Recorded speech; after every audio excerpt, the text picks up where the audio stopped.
In this video, I'll go through my Matchday 1 World Cup Fantasy team. If you're new to the channel, please do subscribe. And without further ado, let's get started. So in goal, we have Dominguez from Ecuador, and it's a cheap option in goal. It's priced at 4.5 million. They play against Qatar in Matchday 1, and in the last 5 games for Ecuador, I think they've drawn 3 games and won 2. Ecuador is also a pretty defensive side. The defenders have picked Estupinan at 4.5 million. It's another player from Ecuador, and Ecuador is highly favored in this match to get a win against the host nation Qatar. Most of the Qatar players are played at domestic league, and Ecuador did qualify in a difficult group behind Brazil, Argentina, and Uruguay. Another player in the defense is Trippier at 5 million. Signing the fiction paper for England, they play against Iran in Matchday 1, and is a player who is also in set pieces and could offer attacking contribution. He has also been in a decent crowd form this season. He has been outstanding for Newcastle United.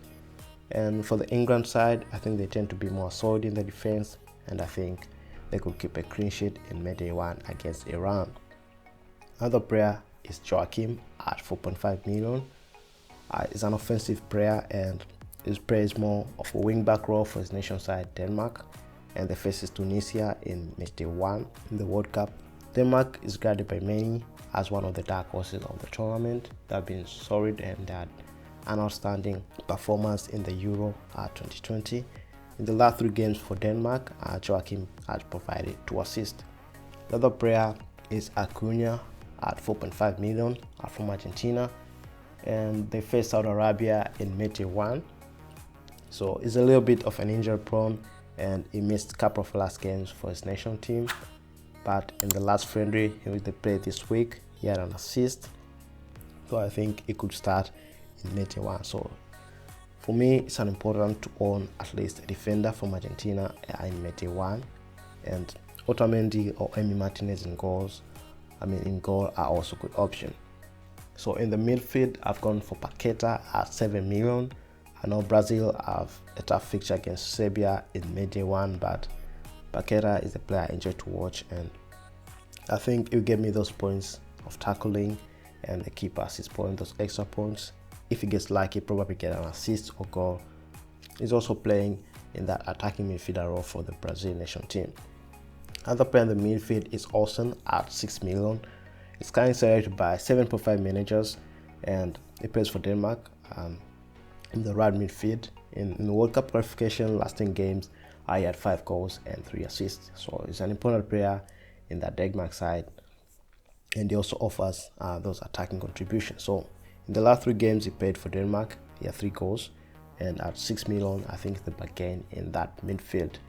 De Bruyne, another player in the midfield at 11 million, and Belgium faces Canada in Matchday 1 for the World Cup, but Belgium looks a little bit underperforming.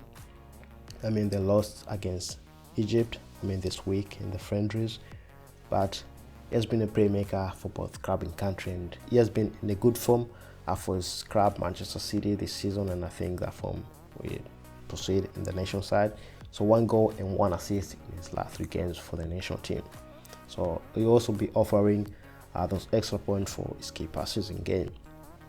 Bergwijn at 7 million is another player in my midfield, and Netherlands faces Senegal in Matchday 1, and Senegal have only won 1 game in the last 5 games. So, and with Mane missing out this World Cup, I think it's a big blow for Senegal. And for Bergwijn, in the last 8 games he played for his national side, he had 5 goals. The out of position player listed in this fantasy, he plays as a centre forward in Netherlands, but is listed as a midfielder in this fantasy game. And also there's some issues with the play match fitness. So, and up front is Messi at 10.5 million. And looking at Argentina numbers, so they have 20 plus goal defense in their last 5 games. So excluding the game they played this week against UAE, in which they won 5-0, and Messi had goal involvement in each of his last 5 games for his national side. So I think for me, he's a must-own player and the best captain option for Matchday 1. Also, there's some updates on the rules that you can only change a captain only twice during Matchday, so keep in mind that. And also he plays against Saudi Arabia. As I said, Argentina plays against Saudi Arabia. We don't know what will happen, so good luck for those who won't be captaining him. The other player is Lautaro Martinez at 8 million and is another best option in the attack and is the fixture against Saudi Arabia in Matchday 1. 2 goals and 2 assists in his last 4 games for the nation side. He was rested during the friendly this week, and I think another player could offer those extra points for shots on target, and is a mid-budget striker. With now it's confirmed that Benzema will be out for the tournament, I think Lautaro Martinez could be an option. So the bench is made up of the Croatian players, the double and Croatian defense. So I think Croatia is a decent team and will perform well in this tournament. Bona Sosa is a cheap option at 3.5 million, and I think he's supposed to be an edge starter. He got a single goal in South 3 games for Croatia.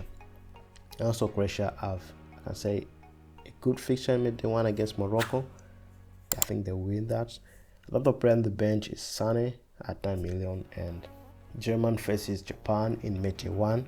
For me, I think you should consider owning at least a single German player. I think Germany will reach far in this tournament. In his recent 5 games for the national side, he has not returned, which is unlucky for him, but he picked up his form for his club later, and that will likely to stay the same for his national side during the World Cup. Lastly, it's Rafinha at 8.5 million, and forget his club form, but Rafinha for Brazil, I think is a different player. 2 assists and 2 goals in his last 3 games for Brazil. I'm not sure if Richardson will start in Matchday 1, so Rafinha could start against Serbia in Matchday 1 for Brazil, and I've gone for him as a differential pick in that Brazilian attack. He's also good with shooting, so he'll offer me those extra points. So I'm also planning to activate the 12th man chip, and the player I'm looking is Angel Di Maria from Argentina. As I said, Argentina tend to score goals, and they have an easy opening fixture against Saudi Arabia, but I'm not sure if both him and Martinez will start in a single game. If they start, I mean they'll give me a lot of points. So the other player I'm also considering is Mbappe from France, and now Benzema is out, I think Mbappe will take a main role for that France attack. They play against Australia, which is an easy fixture on paper, and I think they should win it. So that's all from my side. Subscribe if you haven't already, and if you have enjoyed the graphics, please drop a like for the video. Thanks for watching, and I'll catch you in the next one.